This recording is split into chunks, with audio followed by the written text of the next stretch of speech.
अस्सलाम वालेकुम। Programme special talk के साथ Mian Saifur Rahman. It's an interdependent world, it's a consolidated world, but at the same time हम कहते हैं दुनिया जो है वो सिमट कर एक ग्लोबल विलेज बन गई है। ये बड़ी एक टर्म आम इस्तेलाह यूज़ होती है। इसके साथ साथ दुनिया में बेशुमार पार्टनरशिप्स भी बन रही हैं, बनती रही हैं, बनती हैं, टूटती हैं, अलाइनमेंट्स, रीअलाइनमेंट्स, ऑफेंसिव्स, काउंटर ऑफेंसिव्स, डिप्लोमेटिक ऑफेंसिव्स, प्रोपेगेंडास भी चल रहे होते हैं और अपने अपने इंटरेस्ट, म्यूचुअल इंटरेस्ट जो है उनके ऊपर कोऑपरेशन की डील्स भी होती हैं। और हमेशा ये रहा है, दुनिया का एक वतीरा रहा है एक अरसे से, 7-8 दहाइयों से या गुज़िश्ता 8-9 दहाइयों से, कि बाज़ का पार्टनरशिप्स में कुछ लोग डिक्टेट भी कर रहे होते हैं, कुछ डोमिनेंट पार्टनर्स होते हैं, उनके ज़्यादा शराइत मानी जाती हैं। जबकि अब दुनिया में मेरा ख्याल है कि अब ऐसे भी हुआ है कि अब पार्टनरशिप्स में वो कुव्वतें जो कम ताकतवर थी वो भी अब असर्ट कर रही हैं। इंटरऑपरेबलनेस और ऑपरेबिलिटी का भी एक तस्वर आया है सामने। और दुनिया जदीद में जो इतनी ज़्यादा तरक्की हुई वो मॉडल्स भी हमारे सामने हैं। चाइना को देख लें, उनका चाइना का सी पैक और उसके अलावा 5 और कॉरिडोर्स। और इसके साथ साथ अब हम सुन रहे हैं कि जनाब अब ये भी बड़े धूमधाम से आ रहा है मैदान में, IMEC, Iran middle east European corridor. ये बातें जितनी भी हैं इनका अहाता करने के लिए आज हमारे साथ एक ऐसी शख्सियत मौजूद हैं जो पाकिस्तान के बड़े नामवर चीफ ऑफ प्रोटोकॉल भी रहे हैं और एडिशनल सेक्रेटरी वजारत खारजा हुकूमत पाकिस्तान रहे हैं और आधे से ज़्यादा दुनिया घूमी हुई है, ऑब्जर्व की हैं चीज़ें, उनको एनालिसिस किया, स्टडी किया, पॉलिसी फॉर्मुलेशन में इनका बड़ी कंट्रीब्यूशन रही है। तो मेरी मुराद है जनाब नज़ीर हुसैन साहब से। जनाब आपको हम शुक्रिया कहते हैं कि आप तशरीफ लाए, वेलकम ऑन बोर्ड। अच्छा सर, पिछले दिनों G20 हुआ, उसमें भी अब एज लेमैन हम लोगों ने, बहुत से तजियाकारों ने जरा अपनी गठाई कि जी असी बड़े समझदार हाँ। किसी ने कहा जी ये बाइडन मोदी नेक्सस था और ये सारा उन्हीं का बाइडन मोदी ड्रिवन एजेंडा था और भारत ने अपना उसमें लुचता लिया और अपनी प्रोजेक्शन कर ली। और इसमें वैसे तो जो बाइडन ने कहा कि जो मल्टीलैटरल बैंक्स हैं लाइक IMF, वर्ल्ड बैंक वगैरह, ये $25 बिलियन मैं कांग्रेस से मांग रहा हूँ कि ये अपने एक्सपेंड करें and we should deliver for the deserving nations, poor nations. होता क्या है वो तो बात की बात है। आप चूंकि बहुत प्रिवी हैं to so many developments happening nowadays and the undercurrents, जनाब। जी बहुत शुक्रिया मियां साहब। ये G20 अभी चूँकि बहुत ताज़ा ही है, ताज़ा वाक़या जी, चंद हफ्ते ही गुजरे हैं। पाकिस्तान में बैठ के हम सब ने बहुत तजस्सुस के साथ वॉच किया है कि क्या हो रहा है। ये G20 कोई नया अलायंस तो नहीं है, ठीक है, काफ़ी सालों से है और ये कोई उस लिहाज से यूनिक नहीं था। और भी अलायंसेज हैं जैसे ब्रिक्स अब एक्सपैंड हुई, जैसे ब्रिक्स है, ठीक है, G7 है, ठीक है, G5 था, फिर G7 हुआ, अब G7, आसियान तो पहले की चाली रही है, ब्रिक्स हुआ और अब G20 हो गया, ठीक है। अब G20 में भी कुछ 7 कंट्री और ऐड हो गए हैं। तो अब इसको जो ऑफिशियल टाइटल है इसका वो है G20+, 20+, हाँ, बजाय 27 कहने के, ठीक है। G20 चूँकि इस्टेब्लिश हो चुका है टाइटल, तो G20 की मीटिंग हुई।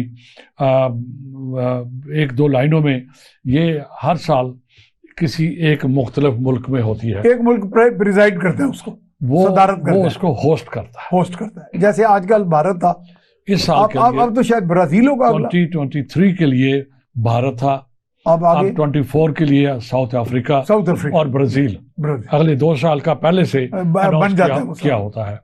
और पूरा साल जो भी एक कॉमन एजेंडा डेवलप होता है वो एजेंडा फिर पूरा साल उसके ऊपर मुख्तलिफ लिहाज से मीटिंग्स होती रहती हैं, डेवलपमेंट्स होती रहती हैं, नेगोशिएशंस होती रहती हैं और प्रोजेक्ट्स बनते रहते हैं। तो इंडिया में पूरा साल कोई 200 के करीब मीटिंग्स हुई हैं। अच्छा, 200 के करीब, ठीक है। और वो जो एंगेजमेंट ग्रुप्स होते हैं, वर्किंग ग्रुप्स होते हैं, वो ये जो G20 के जो मुख्तलिफ ग्रुप्स हैं जो मुख्तलिफ मिनिस्टर्स हैं, ठीक है, जो मुख्तलिफ डिपार्टमेंट्स हैं, उन्होंने मिलना होता है, उन्होंने बात करनी होती है, नेगोशिएट करना होता है, जो आके G20 के हेड ऑफ स्टेट ने अप्रूव करना होता है, ठीक है, और उसके फिर मिनट्स बनते हैं, वो मिनट्स अप्रूव होते हैं और वो फिर एजेंडा जो है ऑफिशियल हो जाता है और वो फिर इम्प्लीमेंटेशन के लिए चला जाता है। तो जो चीज़ मैं एम्फसाइज करना चाह रहा हूँ पाकिस्तान के कॉन्टेक्स्ट में, जो हम शायद नहीं कर रहे, जो हमें करना है, सीखना है इससे, कि इंडिया ने कोई 200 के करीब मुख्तलिफ लेवल्स की मीटिंग्स हुई। अच्छा, वो उन्होंने सारी मीटिंग्स न्यू दिल्ली में नहीं की। अच्छा, तो कुछ तो श्रीनगर में भी की उन्होंने कुछ 60 सिटीज में वो मीटिंग्स कराई, वो 60 गालिबन श्रीनगर भी था, 60 सिटीज में की, 60 सिटीज वो भी शामिल था, वो भी शामिल था। अच्छा, अब इसका पर्पस बड़ा आसान है, ताकि इतना बड़ा इंडिया कंट्री है, उनके लोगों को भी पता हो कि फेडरल गवर्नमेंट क्या कर रही है और हिंदुस्तान क्या करने जा रहा है। अब ये भी एक यूनिक चीज है, confidence building for the public as well, exactly, from the Modi sarkar, awareness create करना अपने, और उन्हें उनका ट्रस्ट डेवलप करना और पॉपुलेशन को एजुकेट करना। ठीक है, जब आप उनको अवेयरनेस क्रिएट करोगे, आप एजुकेट करोगे, तो ऑटोमेटिकली जो आप लफ्ज इस्तेमाल कर रहे हो, ट्रस्ट डेवलप करना, वो ट्रस्ट डेवलप होता है, and eight the same time sort of empowerment of the people. ये सारा कुछ एम्पावरमेंट ही आ गई ना, ये होता है जी। अब चूंकि इंडिया के जो ऑब्जेक्टिव्स थे वो उस एजेंडा से बियॉन्ड भी थे, अच्छा, बड़े भी थे, ठीक है। अब चूंकि जो इमीडिएट ऑब्जेक्टिव से वो अचीव हो गए, वो अचीव तो टाइम लगेगा, अच्छा, और वो ट्रैक पे आ गया, एक दिन पे नहीं होते, ट्रैक पे आ गया, वो ट्रैक पे आ गए। अच्छा, जो हायर ऑब्जेक्टिव से वो क्या थे? बिल्कुल, उन्होंने क्या किया कि इसका फायदा उठाया कि हमारे पास G20 के हेड ऑफ स्टेट आ रहे हैं, ठीक है, उनके मिनिस्टर्स आ रहे हैं, उनके हेड ऑफ डिपार्टमेंट्स आ रहे हैं, पूरा UN आ रहा है, पूरा EU आ रहा है, पूरा अफ्रीकन यूनियन आ रही है, 55 परहैप्स कंट्रीज, एग्जैक्टली 1.2 बिलियन लोगों के नुमाइंदा अफ्रीकन यूनियन आ रही है जी। तो अब ये तो एक गोल्डन अपॉर्चुनिटी थी सिटिंग गवर्नमेंट के लिए कि वो इस अपॉर्चुनिटी को पॉलिटिकल पर्पसेस के लिए इस्तेमाल करें, लेकिन उन्होंने जनरली भी किया। मैं जो एम्फसाइज दोबारा करूंगा कि उन्होंने 60 से ज्यादा सिटीज के अंदर वो मीटिंग्स की, spread over the whole year, एक दिन में नहीं हुई, वो एक हफ्ते में भी नहीं हुई, वो पूरा का पूरा साल लगते रहे मीटिंग से। अब वो एजेंडा डेवलप हुआ, डिस्कशन डेवलप हुई, एग्रीमेंट्स हुए, ड्राफ्टिंग नोटिंग हुई, आखिर आके रिपोर्ट बनना शुरू हुई। तो जब G20 के हेड ऑफ स्टेट आए तो हर चीज तैयार थी, बारिंग पुतिन एंड शी जिनपिंग, वो एक उनके अलावा वो बाद में वो हम बात कर लेते हैं। तो ये बड़ा इंपॉर्टेंट था। अब हम भी अगर ये इससे सबक सीखें कि हमारे जो लीडर्स हैं वो सिर्फ इस्लामाबाद ही को ना रखें, वो लाहौर भी आए, वो कोयटा भी जाए, वंडरफुल, क्या आइडिया दिया आपने, वो पेशावर में भी जाए और वो कराची भी जाए। They should keep their presence felt। उससे क्या होगा everywhere। कि वहां के लोगों को ओनरशिप लेंगे वो, और उसके करने के लिए आपको ये भी करना होता है कि वहां पर इंफ्रास्ट्रक्चर भी डेवलप होता है। अब अगर सारा इंफ्रास्ट्रक्चर इस्लामाबाद में डेवलप करें और लाहौर को निगलेक्ट कर दें या कोयटा को निगलेक्ट कर दें, नो, आपने सबको लेके चलना है। तो मैंने जानबूझ के ये पॉइंट हाईलाइट किया है और उसको मुंतबे किया पाकिस्तान, पाकिस्तान के साथ, ठीक है। और उसके लिए जरूरी है कि हम वहां पर वो फैसिलिटीज भी डेवलप करें, ठीक है। अब अगर कोयटा में 100 लोगों को होटल नहीं है, हाँ, या वहां पर कोई कॉन्फ्रेंस सेंटर नहीं है, या वहां पर कोई मीडिया इंफ्रास्ट्रक्चर नहीं है, तो फिर आप कैसे करोगे? तो इसलिए जरूरी है कि इन मौके का फायदा उठाकर आप क्या करते हो, इंफ्रास्ट्रक्चर डेवलप कर लेते हो, ठीक कर लेते हो। तो हमें भी अपने फ्यूचर के लिए, ये तो एक इंट्रोडक्शन था कि G20 हुआ। अब G20 का कॉन्सेप्ट ये पहली दफा नहीं हुआ यहाँ, लेकिन मॉडर्न ये पिछले चंद सालों में ये हिंदुस्तान में जो कुछ हुआ, ये उन्होंने बहुत उसका फायदा उठाया। उन्होंने अपनी प्रेजेंस जियो पॉलिटिकल लेवल के ऊपर इस्टेब्लिश कर ली। इंडिया एक emerging, I mean despite all the internal dissensions जो कुछ भी है, वो हम बहुत जिक्र करते हैं, वो मियां साहब ओवरशैडो हो गई एग्जैक्टली वो कवर ओवरशैडो होगी ना, ओवरशैडो हो गया। हाँ, अब वो चूंकि ये आपने सही एनालिसिस किया कि वो चीजें जो थी हम बनाने की कोशिश करते रहे लोग, लेकिन वो अब नीचे दब गई। ठीक है, ये भी एक बहुत बड़ा डिप्लोमेटिक मूव था, बल्कि डिप्लोमेटिक ट्रायम्फ कह सकते बीजेपी के, मतलब हम तो प्राइड नहीं ले सकते, लेकिन नंबर 1 लेकिन ट्रायम्फ है ये, बिल्कुल है। तो उन्होंने उस इवेंट को, उस गैदरिंग को इस्तेमाल किया अपने पर्पस के लिए, पॉलिटिकल पर्पस के लिए। ये तो इंटरनल पॉलिटिक्स, डिप्लोमेटिक फिनेस है, ये तो बिल्कुल ऐसे ही है। और उसमें सिर्फ पॉलिटिकल पार्टी का काम नहीं होता। नहीं, आप हमारे मुल्क में आप जैसे कई डिप्लोमेट्स हैं, वो क्यों नहीं करते? अच्छा, उनको करने नहीं दिया जाता। चले, अच्छा अब उसमें जरूरी है कि पार्टी के पास भी कैपेसिटी हो, और फिर पार्टी के अंदर ये भी कैपेसिटी हो कि वो डिपार्टमेंट को साथ लेके चले। हाँ, ये 2 किस्म की कैपेसिटी होती है। एक मेरी कैपेसिटी है, और मेरी ये कैपेसिटी है कि मैं जो मेरे साथ टीम ने होना है, हाँ, उनको मैं साथ लेके चलूं। ये एक additional different kind of capacity है, ये भी डेवलप होना चाहिए। तो बीजेपी जो था वो तभी आपके साथ पेस रख सके। एग्जैक्टली, वो पेस रख सकते हैं। लेकिन ना मुझे एक बात थोड़ी सी मदाखलत कर रहा हूँ, मैं एम्बेसडर इकबाल खान हमारे सीनियर हैं, हाँ, मेरे और आपके, तो मेरे साथ काफी प्रोग्राम्स करते रहे। तो कहेंगे सैफ साहब हम बड़ी मेहनत करके कैरियर डिप्लोमेट चीजें बनाते हैं, पॉलिसी पेपर्स वगैरह, तो उसमें कहीं ना कहीं से कोई एक इंटरवेंशन सी होती है और वो सारे का सारा काम ही धरे का धरा रह जाता है। तो उस तरह के मामला भी हमारे यहाँ चले हैं। शायद उसमें हमारा भी कसूर है कि हम उनको भी अपग्रेड ना करते रहे, जहां से कोई इस तरह के मामला होते रहे। जिस तरह हम पहले जिक्र कर रहे थे अपनी गुफ्तगू में यहाँ आने से पहले, जिसको हम कहते हैं peer capacity building, peer capacity building, peer capacity building.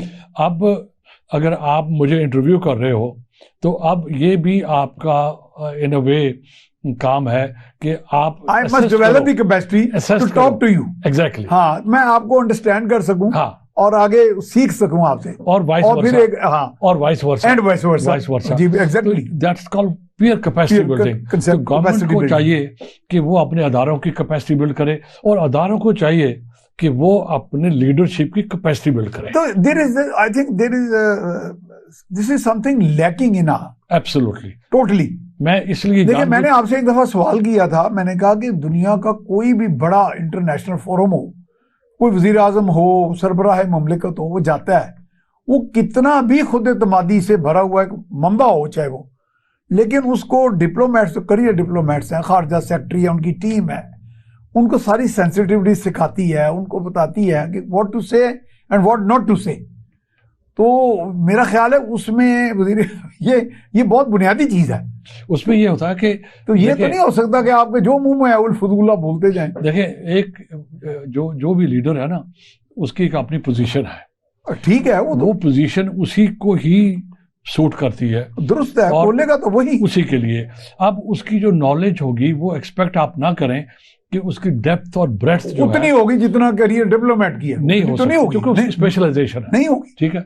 लेकिन थोड़ी बहुत ब्रीफिंग तो लेनी चाहिए। सुना कि हमारे ऐसे भी रहे लीडर जो लेते नहीं थे, चले वो एक हाँ, लेकिन मैं कहता हूँ इसी के इस पर भी जो हमारी डिपार्टमेंट्स हैं, जो प्रोफेशनल्स हैं, उनको जैसे आप कह रहे हैं लीडर की भी करें, चाहिए कि उनकी कैपेसिटी बिल्ड करें। ठीक है, आप कोई ना कोई ऑब्जेक्शन ये करेगा कि वो बात नहीं मानते, नो, ऐसा नहीं है। ठीक, ये भी एक तरीका है, ये भी मेरे अंदर कैपेसिटी होना चाहिए कि मैं उनको कायल करूं, अपने पॉलिटिकल बॉसेस को, ये भी मेरे अंदर कैपेसिटी फॉर यू, ये भी मेरे अंदर कैपेसिटी होनी चाहिए। हाँ, सिर्फ मुझे सब्जेक्ट नहीं आना चाहिए, मुझे ह्यूमन मैनेजमेंट भी आनी चाहिए कि मैं कैसे मैनेज करूंगा। That is a very important aspect. अच्छा, दूसरी बात कि एक कन्वर्सेशन है वो प्लेजेंट नहीं होती, ये नॉर्मली नहीं होती। अब मेरे अंदर ये भी कैपेसिटी हो कि मैं जो डिफिकल्ट कन्वर्सेशंस हैं उसको कैसे अरेंज करता हूँ, ये भी मेरे अंदर कैपेसिटी होना चाहिए। ये बाकायदा ट्रेनिंग प्रोग्राम्स है इसके लिए। तो जब हम लीडरशिप की ट्रेनिंग की बात करते हैं तो उसमें ये सारा कुछ आता है कि डिफिकल्ट कन्वर्सेशंस कैसे करनी है, हाउ टू से नो एंड हाउ टू से यस, है ना। नॉर्मली हमारे जो लीडर्स हैं, अब डिस्कशन हमारे G20 से कहीं और प्लायबल होते हैं, किसी और चले गए, उधर ही आ जाते हैं वापस। हाँ एग्जैक्टली, बस एक लाइन उस पर बोल के आगे वापस आते हैं इसके ऊपर। तो वो जरूरी है कि उनको भी ये चीजें सिखाई जाएं। सिखाना का लफ्ज शायद नहीं करना चाहिए, सिखाने लेकिन मतलब ये कि अवेयरनेस क्रिएट होना चाहिए, ताकि ओरिएंटेशन ही हो जाए। चले now coming back to G20। अब G20 इंडिया में हुआ। अब इसकी दो चीजें हैं। ये एक प्योर पॉलिटिकल इवेंट है। अच्छा। अब इसके अंदर जो इकोनॉमिक डायमेंशन नहीं है, मैं लाता हूं जी। अब क्या हुआ है कि पिछले चंद सालों से G20 ने इतना प्रोफाइल बिल्ड कर लिया है कि वो जो यूनाइटेड नेशंस के काउंटर वॉइस बन गया। एग्जैक्टली वो जो यूनाइटेड नेशंस के सस्टेनेबल डेवलपमेंट गोल्स थे, वो भी मांद पड़ गए। जो 2030 का टारगेट था वो भी नीचे हो गए, और 17 गोल है, वो छोटे भी नहीं है। 17 गोल सस्टेनेबल डेवलपमेंट गोल्स। जी। अच्छा, वो एजुकेशन से लेकर क्लाइमेट चेंज तक, वो टेररिज्म तक, वो एक्सट्रीमिज्म, जेंडर डिस्क्रिमिनेशन, काफी चीजें उसमें, एजुकेशन, सारा कुछ हुआ। अब हुआ ये है कि G20 का प्रोफाइल बढ़ता जा रहा है। अब इन्होंने एक अपना सेपरेट मल्टीलैटरल एजेंडा डेवलप कर लिया है। तो नुकसान ये हुआ जो अभी इंडिया में हुआ कि इन्होंने SDGs जो है ना, उनको ओवरशैडो कर लिया। ये बड़ा इंपॉर्टेंट है, वेरी इंपॉर्टेंट, और मेरे और आपके लिए, पाकिस्तान के लिए बड़ा इंपॉर्टेंट है कि हम मैटर ऑफ कंसर्न फॉर हम एग्जैक्टली हम चूंकि G20 के मेंबर नहीं है, हम नहीं है, डजंट मैटर, कोई बड़ा इशू नहीं, ठीक है। लेकिन बात यह है चूंकि वो SDGs हैं, उनको मांद नहीं पड़ना चाहिए। उनसे फोकस हटना, वो नंबर 1 प्रायोरिटी रहनी चाहिए। वो चूंकि वो ग्लोबल लेवल, क्योंकि ओवरऑल ग्लोब को करती है, ग्लोबल लेवल एड्रेस करती है, ठीक है। और वो 2030 का एक 195 प्लस मेंबर्स है ना, पूरी दुनिया के लिए, पूरी दुनिया ही आ गई, पूरे ग्लोबल के लिए। वो ग्लोबल लेवल के ऊपर ग्लोबल है, ठीक है। वो उसके लिए बड़ा इंपॉर्टेंट ये है, तो हमारे लिए नोट करने का, क्योंकि हम जो गुफ्तगू कर रहे हैं पाकिस्तान के कॉन्टेक्स्ट में G20 को डिस्कस कर रहे हैं, तो उसको हमें चाहिए। अब हमारी गवर्नमेंट को भी, हमारे मीडिया को भी, हमारे इंटेलिजेंसिया को भी, और एकेडमिया को भी ये फोकस होना चाहिए, जरूरी है, और बहुत जरूरी है कि जो ध्यान है और जो दुनिया का फोकस है वो SDG से ना हटे। So we have to go back to that. Who should do what and when? This is the federal government. It is the Ministry of Foreign Affairs. On our part, जो हम करते हैं, और Ministry बाकी governments को भी करना चाहिए। इसमें क्या होता है कि ये जो मल्टीलैटरल फिनोमेना है, मैकेनिज्म है, ये बड़ा खूबसूरत है। इसमें क्या होता है कि आप जाके अपने लाइक माइंडेड लोगों को उजागर करें, ठीक है, कि look this is what is happening. मैं और आप बातें कर रहे हैं ना, अब ये प्रोग्राम एयर होगा, जब ये प्रोग्राम एयर होगा तो जितने भी लोग देखेंगे वो समझेंगे कि ये एस्पेक्ट जो है बड़ा इंपॉर्टेंट है।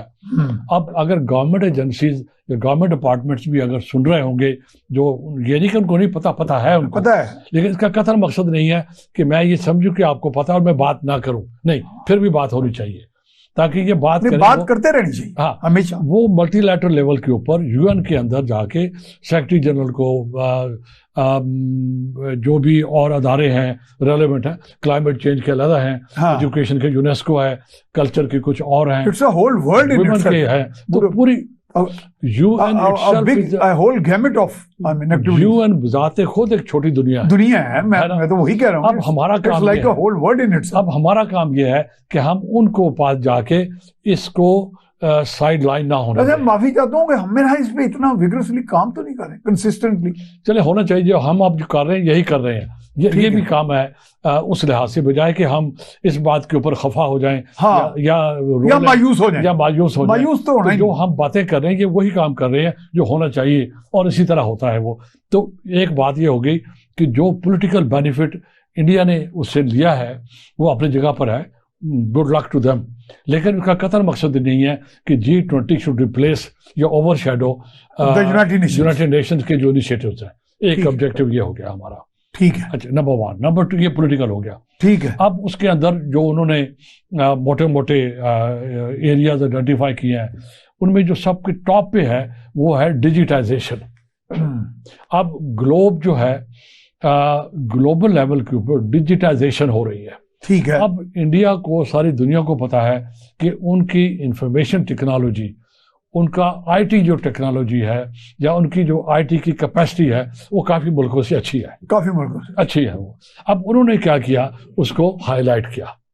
अब एजेंडा के अंदर वो जो ग्लोबल डिजिटाइजेशन है वो उन्होंने प्रायोरिटाइज कर लिया उसको। उसका फायदा क्या होगा उनको, वो इंडियन जो स्पेशलिस्ट हैं वो उनकी वो हो जाएगी, प्लेसमेंट हो जाएगी, उनकी प्लेसमेंट हो जाएगी, उनको जॉब्स हो जाएंगे, ग्लोबल कैपिटल्स में चले जाएंगे, बड़ी बड़ी जगहों पे चले जाएंगे। अब चूंकि इनकी कैपेसिटी बाकियों से शायद ज्यादा है तो ऑटोमेटिकली ये लीड करेंगे उसको। अब यहाँ पर भी हमारे लिए बड़ा इंपॉर्टेंट है। अब पिछले दिनों बहुत अच्छी बात है ये जो अच्छा जनाब, जरा हम जाएंगे एक ब्रेक पे, I am sorry for that. तो नाजरीन हम जाएंगे एक ब्रेक पे, ब्रेक के बाद दोबारा हाजिर खिदमत हूँ जी। ब्रेक के बाद हम आपको खुशामदीद कहते हैं। हमारे साथ मौजूद हैं साबिक एडिशनल सेक्रेटरी वजारत खारजा हुकूमत पाकिस्तान नज़ीर साहब। और नज़ीर साहब ने हमें बताया कि G20 में इंडिया ने कुछ ऑब्जेक्टिव्स अचीव किए और उसमें डिजिटाइजेशन में ख़ास तौर पर, जिसमें वो बहुत सी कंट्री से आगे है और वो भी एक उसका टारगेट अचीव होता दिखाई दे रहा है।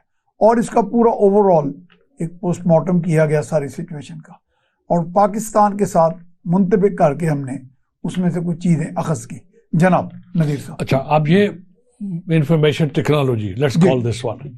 अब इंफॉर्मेशन टेक्नोलॉजी में पाकिस्तान ने भी पिछले महीने गवर्नमेंट ऑफ पाकिस्तान ने जो 4 एरियाज आइडेंटिफाई किए हैं, हाँ, उसमें भी वो जो SIFC के एग्जैक्टली 4, उनमें I think IT is one of the priorities. This is right time कि हम उसे फोकस से ना हटने दें। हाँ, अब उसके लिए बड़ा इंपॉर्टेंट ये है कि पाकिस्तान को हमारी कोई 67% जो पॉपुलेशन है, दे आर बिलो 30। हाँ, अब ये वो जो यंग लोग हैं जो एक पूरी एनर्जेटिक फोर्स जो अवेलेबल है आपके लिए। ठीक है। अब चाहे किसी ने मेडिकल पढ़ा हो, चाहे किसी ने लॉ पढ़ा है, चाहे किसी ने सोशल साइंसेज पढ़ी हैं या उन्होंने फिजिकल साइंसेज पढ़ी हैं, IT सबके लिए इंपॉर्टेंट है। एग्जैक्टली, सबके लिए ठीक है, क्योंकि हर जगह के ऊपर IT इस्तेमाल होती है। बिल्कुल सही। मेडिसिन के अंदर आर्टिफिशियल इंटेलिजेंस जो है वो बहुत उसका रोल है, उसके अंदर डायग्नोसिस के अंदर भी रोल है, मेडिसिन डेवलप करने के अंदर उसका रोल है। ठीक है, मीडिया के अंदर उसका रोल है। ठीक है। अब अगर मीडिया हाउसेस को इंफॉर्मेशन टेक्नोलॉजी के अंदर कैपेसिटी नहीं है तो वो जो लेटेस्ट टेक्नोलॉजीज है वो इस्तेमाल नहीं कर पाएंगे। एग्रीकल्चर के अंदर इसी तरह है, ठीक है, इसी तरह इंजीनियरिंग के अंदर है, इसी तरह और जो एरियाज हैं उसके अंदर है। तो मेरा कहना है कि मकसद ये है, this is the time to focus on this one and develop human resource IT के लिए जो ग्लोबल लेवल के ऊपर एक्सेप्टेबल हो। ठीक है, ये काफ़ी नहीं है, उनको कम्पीट कर सके, ये काफ़ी नहीं है। दो चीज़ें हैं उसके अंदर, मेरा जो मैं अर्ज करना चाह रहा हूँ। एक है कि मेरे पास एक एविडेंस होना चाहिए कि मैं IT की नॉलेज रखता हूँ और मैं एक्सपर्ट हूँ और मेरे पास ये है। ये तो होगी मेरी कैपेसिटी। अब मेरे पास सर्टिफिकेशन भी होना चाहिए, तभी आप मानोगे ना। हाँ, नज़ीर साहब आपके पास ये है। तो अब ये ज़रूरी है कि मैं ये एम्फसाइज करना चाहूँगा कि वो जो ग्लोबल लेवल के सर्टिफिकेशन एजेंसीज हैं हम उनसे फायदा उठाएं, लाइक माइक्रोसॉफ्ट वगैरह, जो भी है, बहुत से हैं, बहुत सी हैं और भी किसी का नाम नहीं लेते, बहुत सी लोग हैं मुख्तलिफ एरियाज में हैं, उनके साथ हम कोलैबोरेशन करें, उनसे सर्टिफिकेशन करवाएं उनसे। Can China also help us in this? Absolutely, China के भी तो बड़ी ग्लोबल रिकॉग्निशन है। बिल्कुल ऐसा ही है, मैं उनके यहाँ विजिट किया, वो 6G 7G पे जा रहे हैं। सही है। अच्छा, फिर इसमें यह भी होता है कि जो उस एंड पे जो यूजर है जिसने उस मैन पावर को इस्तेमाल करना है, उनके साथ भी राब्ता करें आप। हाँ, कि उनकी रिक्वायरमेंट क्या है, वो क्या चाहते हैं। Try to reach out to them. Absolutely, हाँ, ठीक है। और वो बाय द वे हेल्प करते हैं, that can be very helpful strategy, helpful होता है। बड़ी इफेक्टिव, ये बड़ा इंपॉर्टेंट ये हो गया इसका। दूसरा जो एरिया इंपॉर्टेंट है G20 में डिस्कशन जिसके ऊपर आई है वो है क्लाइमेट चेंज। अब क्लाइमेट चेंज पाकिस्तान के पॉइंट ऑफ व्यू से अगेन बहुत अहम है। अब हमारे यहाँ फ्लड्स आ रहे हैं और शायद पाकिस्तान पहला कंट्री है जो बिल्कुल क्लाइमेट चेंज का जो इम्पैक्ट है वो पाकिस्तान पहला कंट्री है जिसके ऊपर वो इम्पैक्ट आ रहा है। और यूएन के सेक्रेटरी जनरल तो कहते हैं क्लाइमेट कार्नेज है एग्जैक्टली पाकिस्तान। तो इसलिए जो पिछले फ्लड्स आए और वो सेक्रेटरी साहब 2 दफा पाकिस्तान शायद 2 से भी ज्यादा दफा आए और अपने नुमाइंदे भी भेजे। उन्होंने कार्नेज कह रहे हैं, इज जस्टिफाइड इन दैट? वो कहते हैं क्लाइमेट कार्नेज। उन्होंने एम्फसाइज किया कि पाकिस्तान के ऊपर इतना एडवर्स इम्पैक्ट हुआ है, करने से मुराद तबाही। हाँ, वही और मुराद यह है कि किन की वजह से हुआ। एग्जैक्टली तो और वो सारे का सारा क्लाइमेट डिग्रेडेशन की वजह से हुआ। ठीक है। अब हमें 2 काम करने, एक तो अपने अंदर क्लाइमेट चेंज को एड्रेस करने के लिए कैपेसिटी बिल्ड होना चाहिए। ठीक है। सिर्फ डिस्कशन काफी नहीं है इसके लिए। And we have to make certain alterations in our landscaping वगैरह। हम क्या करते हैं कि सिर्फ गुफ्तगू करते हैं, इसमें बहुत सा काम होने वाला तो हम समझते हैं कि गुफ्तगू करना ही काफी है। This not the way. अब इसको ट्रांसलेट होना चाहिए एक्शनेबल प्रोजेक्ट्स के अंदर। सबसे पहला काम एजुकेशन है।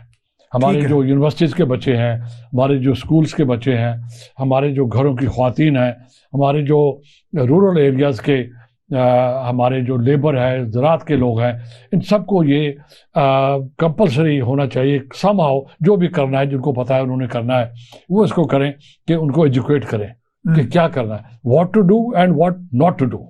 ये दोनों इंपॉर्टेंट है उसके लिए, बहुत बड़े इंपॉर्टेंट है। अब जैसे इरिगेशन है, अब हमारे यहाँ जो इरिगेशन सिस्टम है उसको कहते हैं फ्लड इरिगेशन। वो तो टोटल रिडंडेंट है दुनिया, फ्लड तकरीबन इरिगेशन करते हैं कामयाब दुनिया में। अब इसके लिए जरूरी है कि हम वो जो दूसरे, मैं खुद फार्मिंग करता रहा हूँ, वो मैं समझता हूँ कि वो बिल्कुल ही गलत है।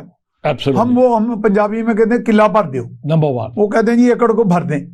मुझे सब टेक्नोलॉजिस्ट ने आगे कहा, जितने भी, उन्होंने कहा जी ये तो भरने बिल्कुल बेवकूफ़ी है। Absolutely, number 1। नंबर 2, फिर कुछ प्रैक्टिसेस हैं जो क्लाइमेट चेंज को नेगेटिवली इम्पैक्ट करती है। और जैसे अब हम क्या करते हैं कि जब राइस की क्रॉप, अब हम लोग उस लेवल पे आगे बातें कर रहे हैं जो प्रैक्टिकल बातें हैं। इसका ताल्लुक G20 से भी है, लेकिन G20 से हम अपने कॉन्टेक्स्ट में भी बातें कर रहे हैं। अब जैसे राइस की क्रॉप जब हार्वेस्ट के करीब आग लगा देते हैं उसको, हाँ, उससे पोल्यूशन आती है। अब वो पोल्यूशन जाके हवा में स्टैटिक हो जाती है। स्टैटिक हो जाती है। ठीक है। अब डस्ट भी जाती है और धुआं भी जाता है। अब वो तो लेयर बन जाता है, वो लेयर बन जाती है। अब ये भी बताने की जरूरत है हमारे फार्मर्स को भी और हमारी आवाम को भी कि जो क्लाइमेट वार्मिंग, ग्लोबल वार्मिंग जो है, या इमिशंस हैं, ग्रीन हाउस गैसेस, उनको भी कंट्रोल होना चाहिए। ग्रीन तो नाम हो गया ना उनका, वो तो नाम है ना, वो तो फिनोमेना है। बस बेसिकली ये है कि वो जो वो पोल्यूटेड है बेसिकली। हाँ, जो हमारी गैसियस इमिशंस हैं बेसिकली पोल्यूटेड है ना, वो एनवायरनमेंट को पोल्यूट करते हैं। और वो क्या करते हैं कि उससे जो आपकी हीट जो है वो ट्रैप होती है। अब आपका जो टेम्परेचर है वो बढ़ता जा रहा है। अब पिछले साल Jacobabad was one of the hottest, it crossed 50 degree Celsius globally 50 degree Celsius globally. हाँ जी, ठीक है जी, नंबर 1 पे था। एग्जैक्टली, सिबी इस तरह वो भी है।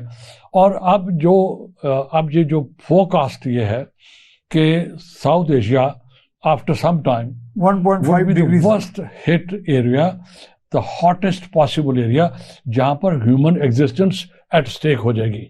अब देखें इसका लॉन्ग टर्म इम्पैक्ट क्या होना है। ग्लेशियर्स विल मेल्ट और क्या क्या होगा, अब देखें क्या फर्क पड़ा उसका। अब मैं कहता हूं कि मैंने सिर्फ अपने जो मेरी फील्ड है चावल की, उसको मैंने काटने के बाद आग लगाई है तो मेरा हक बनता? नो, मेरा हक नहीं बनता है ना। इसी तरह गवर्नमेंट को चाहिए उसको रोके, एनफोर्स। इसी तरह और भी जो हमारी प्रैक्टिस एनफोर्समेंट हो, एब्सोल्युटली उसको रोके। और इसी कॉन्टेक्स्ट में जो हमारी जो व्हीकल्स हैं, ऑटोमोबाइल है, वो बहुत और फॉसल फ्यूल जो है वो हम इस्तेमाल करते हैं। अब ऐसे स्विच हो जाए तो ज्यादा बेहतर है उसके लिए।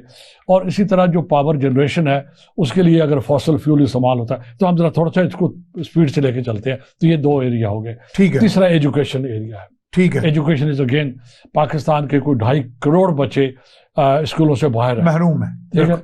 और जो बच्चे एजुकेट हो भी रहे हैं, मिसाल तौर पे अगर वो 8वीं का बच्चा है तो वो 5वीं क्लास के सम्स नहीं कर पाता। अब इसी तरह जो बीएस करता है और वो बीएस की डिग्री तो है उसके पास, लेकिन उसकी इंटेलेक्ट जो है उसका और उसकी जो कैपेसिटी है वो शायद 10वीं जमात से आगे नहीं है।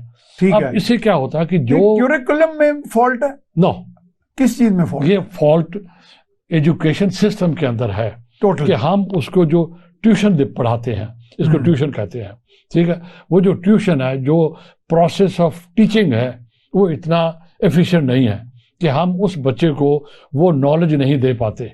जब नॉलेज नहीं दे पाते या उसको एनालिटिकल माइंड नहीं बना पाते, उसका हम उसको वो चीज कैपेसिटी नहीं बिल्ड कर या पाते, उसको रोड पे लगा देते, हम उसकी कैपेसिटी नहीं बिल्ड कर पाते। हाँ, अब क्या होता क्या है कि वो काम अगर उसकी कैपेसिटी 100% होती तो वो जो प्रोडक्टिविटी होती है उसकी वो बहुत हाई होती, पर यूनिट प्रोडक्टिविटी हाई होती। ठीक है, अब वो प्रोडक्टिविटी चूंकि हाई नहीं है, वो ये जो पॉइंट है उससे नीचे है। अब वो जो लॉस हो रहा है, और तो ओवरऑल जो आपको उसका इम्पैक्ट आ रहा है पूरा नेशनल, वो जो लॉस हो रहा है इकोनॉमी एंड आप उससे कैलकुलेशन करें। आपके 24 करोड़ की आबादी है, 24 करोड़ में से कम से कम नहीं तो 23 करोड़ अपने पोटेंशियल से नीचे काम कर रहे हैं। हाँ, ये बिल्कुल ऐसी तरह जैसे स्टंटेड ग्रोथ होती है, स्टंटेड पोटेंशियल है हमारा। इसी तरह जैसे रहता आपका इंजन जो है वो फ्यूल तो इस्तेमाल कर रहा है, लेकिन वो जो स्पीड है या पावर है वो जनरेट नहीं कर पा रहा। हाँ, अब आप इसको कैलकुलेट करें, कितने बिलियन नहीं मियां साहब, कितने ट्रिलियन डॉलर का नुकसान हो रहा है। और मेरी आप बच्चा जो इस साल मैट्रिक करेगा और वो यूनिवर्सिटी जाएगा, उसने 70 साल की उम्र तक काम करना है, ठीक है। अब अगर वो जॉब 25 साल की उम्र में करता है, आप इस पर फोकस करें, और 70 साल तक उसने अपने पोटेंशियल से नीचे काम कर रहा है वो कंटिन्यूअसली। अब आप बताइए कितना लॉस हो रहा है? बहुत बड़ा, इंडिविजुअल भी, कलेक्टिव भी। So this is individual, collective, national loss. This is A productivity deficit. इसको एड्रेस होना चाहिए। नहीं, आर देयर सर्टेन प्लान्स आज हम बातें कर रहे हैं ना, तो कल कोई ना कोई इसको सुनेगा, हाँ, कल कोई सुनेगा तो इसको ध्यान देगा, हाँ, कल कोई हमसे पूछेगा, आपसे पूछेगा, मियां साहब वहां से प्रोग्राम तो आपने किया नहीं, इसका सोल्यूशन क्या है? हाँ, अगले प्रोग्राम में हम इसके सोल्यूशन बताएंगे। अब हम आज का जो चले, अच्छा अब सी पैक पे आ जाएं, इन कंपैरिजन विद ये IMEC। अब हम G20 की कॉन्टेक्स्ट में ही बातें कर रहे हैं, G20 के पाकिस्तान में क्या हम एक, अब आ जाते हैं उसका जो एक और प्रोजेक्ट जो उन्होंने लॉन्च किया है वो है ट्रांसपोर्टेशन कॉरिडोर, ठीक है, जिसको उन्होंने कहा India middle East Europe corridor, IMEC। अब ये बहुत एम्बिशियस प्रोजेक्ट है, सिग्निफिकेंट है। इसके बारे में जो फीडबैक आया है वो मिक्स्ड है। अच्छा, मिक्स्ड है। उसमें दो फ्रेजेस इस्तेमाल होते हैं। Is it meant to counter CPEC? मैं आपको बताता हूँ। अच्छा, मैं अर्ज करता हूँ। हाँ, 2 फ्रेजेस इस्तेमाल हो रहे हैं। एक कहते हैं it is a pipe dream. Pipe dream? हाँ, पाइप ड्रीम मैंने जो चीजें इम्पॉसिबल है। हाँ, मुझे तो कोई कह रहे हैं कि वो 41 ट्रिलियन डॉलर्स इन्वॉल्व, 41, और कोई भी उसमें लगाने को तैयार नहीं। तो पाइप विलिंग नहीं है। सही, पाइप ड्रीम का जो लफ्ज इस्तेमाल हो रहा है, फ्रेज इस्तेमाल हो रहा है, ये बजाते खुद एक्सप्लेन कर देता है कि सारी उसका जो एक नंबर 1, नंबर 2, हाँ, कि this is a political project. ठीक, 2 चीजें हो गई। To convey a message to absolutely to the common audience. मैं आपकी बात समझ गया। मैं कॉमन ऑडियंस ये देख ले, इट्स अ पाइप ड्रीम, कि ये चाहे पाइप ड्रीम है लेकिन ऐसी तो मैसेज देता है। नंबर 1, नंबर 2, ठीक है, कि ये एक पॉलिटिकल प्रोजेक्ट है। ठीक, अब हम उसको थोड़ा सा चंद मिनट में एनालाइज कर लेते हैं कि आया कि इंडियंस ने, कि ये ओरिजिनेट किसने किया है? Is it the Indian brain child, और is it the American brain child, और is it the Middle East brain child? It is the Indian brain child. The Indians conceived it is the Indian conception. अच्छा, उनका brain child है। That's what is political. ठीक है। अब वो क्या चाहते हैं इससे? वो चाहते हैं अपने मुल्क से बाहर निकलना, वो एक्सपेंशन चाहते हैं। ठीक है, ठीक है। अब G20 के प्लेटफॉर्म से उन्होंने अपने आप को अपने बॉर्डर से बाहर लॉन्च कर रहे हैं, इसके through. That's why it is a political project, number 1। Number 2, आया ये कॉन्सेप्ट जो है ये फिजिकली फिजिबल है या कितना फिजिबल है? हाँ। अब बड़ा आसान है।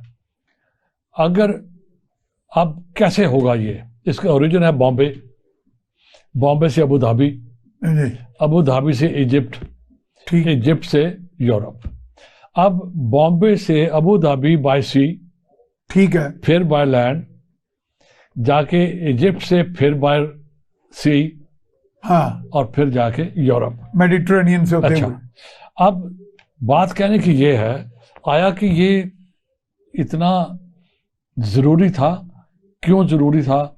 आया कि सी रूट अवेलेबल नहीं थे वो सस्ते थे, हाँ सस्ते थे, क्योंकि सी, इसमें डिटूर ज्यादा नहीं पैसे, वही मैं कहना चाह रहा हूं, बहुत बड़ा डिटूर है कि आपको क्या फायदा हुआ उसमें से? हाँ, जो सी, लोग तो डिटूर्स कम करते हैं, जो फासले कम करते हैं। जो सी ट्रांसपोर्टेशन है, हाँ, वो कंपैरेटिवली बहुत सस्ती है लैंड ट्रांसपोर्टेशन से। ठीक है। अब इसमें सी है, फिर लैंड है, फिर सी है, फिर लैंड है, फिर लैंड है, ठीक है। और ये है भी थोड़ा वो डिस्टेंस।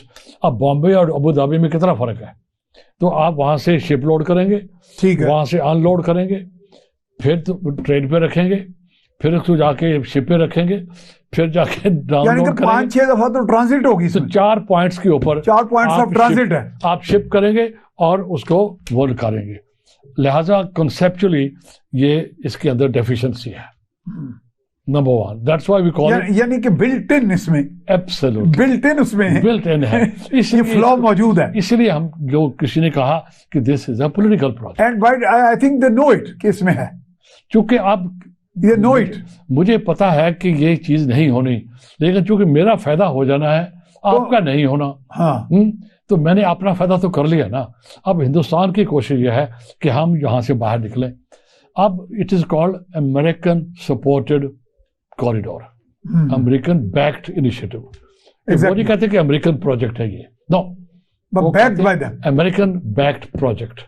दो चीजें हो गई, ठीक है। अब आगे बात मिडिल ईस्ट की। अब मिडिल ईस्ट में कौन सबसे एक्टिव है इसके अंदर? इजराइल। अब इजराइल के भी ऑब्जेक्टिव्स हैं, इंडिया के भी ऑब्जेक्टिव हैं, जो दोनों कोइंसाइड करते हैं। अच्छा, ये are the like minded forces as well? आप इनको इस कैटेगरी में लाते हैं? हाँ, लाइक माइंडेडनेस की, लाइक माइंडेडनेस है, ठीक है। यही चीज, मगर ये भी थोड़ा लोगों को आप बताएं। ये बड़ा इंपॉर्टेंट होता है कि कुछ काम आप अकेले नहीं कर सकते हो, ठीक है। आप क्या करते हो कि अपने लिए पार्टनर्स तलाश करते हो, जो जिनकी कॉमन इंटरेस्ट होते हैं, अगर पॉइंट्स ऑफ कन्वर्जेंस ज्यादा हो आप। अब इसके ऊपर बहुत स्ट्रेटेजिक, यहाँ आके ये जो प्रोजेक्ट है ये बड़ा क्रिटिकल सिचुएशन में चला गया है। अब उससे क्या होता है कि मिडिल ईस्ट में पहली रिक्वायरमेंट ये होगी, अगर वहां से ट्रेन ने गुजरना है तो वहां पर पीस एंड सिक्योरिटी होना चाहिए। अब अगर इतना लैंड अबू धाबी से लेकर इजिप्ट तक, रास्ते में यमन भी आता है, रास्ते में कुछ और कंट्री भी आते हैं, एरियाज ऑफ टर्मोइल भी आता है। अच्छा, अभी मिडिल ईस्ट जो है टोटली फुली पीसफुल नहीं हुआ है, नहीं हुआ, ठीक है, वहां पर इंसर्जेंसी भी चल रही है, कुछ और भी हो सकता है। तो ये बड़ा इंपॉर्टेंट है। तो इससे दूसरा सबसे बड़ा इंपॉर्टेंट चीज वो ये है कि पैलेस्टीनियन इशू रिजॉल्व नहीं हुआ है। अब इजराइल का अपना ऑब्जेक्टिव है, इंडिया का अपना ऑब्जेक्टिव है। अब इन्होंने मिलकर मिडिल ईस्ट को भी अपने अंदर मिलाने की कोशिश करेंगे। अब इम्तिहान शुरू होगा मिडिल ईस्टर्न कंट्रीज का, हाँ, ये है गल्फ का। This is where Pakistan, are they putting up certain preconditions? मैंने सुना कि मिडिल ईस्ट वाले कोई, अब ये चूंकि अरेबियन कंट्रीज की, मियां साहब, चूंकि ये एक दिन का प्रोजेक्ट नहीं है, रख रही है ये प्रोजेक्ट एक दिन का नहीं है, हाँ, इसमें अप्स एंड डाउन आनी है, इसमें कई पिटफॉल्स आएंगी, हाँ, लेकिन अगर आपने कुछ फैसले होते हैं जो अनडू नहीं हो सकते, हाँ, जिंदगी में या ऑफिशियल लाइफ, यानी आपने एक स्टेप कुछ ले लिए, फिर वो आप कुछ ऐसे होते हैं जो अनडू हो जाते हैं, बैक ट्रैक नहीं कर सकते, ठीक है ना। कुछ चीजें होती हैं जो अनडू नहीं होते, but it involves huge investments as well. मैं कुछ और कहना चाह रहा हूं। अच्छा, अब आजकल बात चल रही है रिकग्निशन इजराइल की, जी। अब अगर कुछ कंट्री, नाम नहीं लेते हम, कुछ कंट्रीज हैं और वो इजराइल को रिकॉग्नाइज कर लेते हैं, ठीक है। You can not undo this, once done, exactly, and it is done. एन मुमकिन है कि उनका जो ऑब्जेक्टिव हो वो इतना ही है बस, एंड दे वांट टू हर एक का अपना अपना ऑब्जेक्टिव है। हाँ है मेरा they will be contented with it. मेरा ऑब्जेक्टिव ये है, उनकी यानी कंटेंटमेंट हो जाएगी। इंडिया का कुछ ऑब्जेक्टिव है, कुछ किसी का ऑब्जेक्टिव है, कुछ कंबाइंड ऑब्जेक्टिव्स हैं। अब ये उन कंट्रीज की जो लीडरशिप है उस पर डिपेंड करेगा, how intelligent, how professional, how careful they are and how strategic thinking they इसमें तो कॉन्फ्लिक्ट रेजोल्यूशन भी तो इन्वॉल्व होगा। एब्सोल्युटली, बहुत सी चीजें इन्वॉल्व है उसके अंदर। अच्छा Nazir sahab, no I have been directed to conclude the program, तो आप माजरत के साथ we talk at length about so many things, तो बैठेंगे तो फिर और बातें भी होंगी। आपका बहुत शुक्रिया, आप तशरीफ लाए। तो नाजरीन, अब हम इख्तिताम को पहुंचे, आपने ये सारी बातचीत सुनी। We have talked about CPEC, we have talked about IMEC, Iran Middle East Europe corridor, और कॉरिडोर्स में ये बात बड़े उम्दा तरीके से हमें नज़ीर साहब ने बताई कि बहुत से ऐसे ममालिक हैं जिनमें कोई लाइक माइंडेडनेस भी है और वो अपने अपने ऑब्जेक्टिव्स अचीव करना चाहते हैं, हालांकि उसमें बिल्ट इन फ्लॉज भी हैं। तो इसी तरह G20 का भी हमने सारा डिस्कशन की कि G20 जो है, और एक बात जो बहुत उम्दा कि इसको मुंतबक किया गया पाकिस्तान के हालात में G20 के इनिशिएटिव में, कि पाकिस्तान में भी जिस तरह G20 में इंडिया ने अपने 60 सिटीज़ में मुख्तलिफ जगह पे इसके वर्किंग ग्रुप्स, इसके एंगेजमेंट ग्रुप्स के इजलास कराए, तो पाकिस्तान भी अगर अपनी सिटीज़ में इस तरह की बाय रोटेशन कोई ना कोई एक्टिविटी करेगा तो एक एम्पावरमेंट आएगी, mass empowerment at the national level. So that is a very important message. तो इसके साथ ही अपने मेज़बान मियां सैफ रहमान को इजाज़त दीजिए। अल्लाह निगहबान।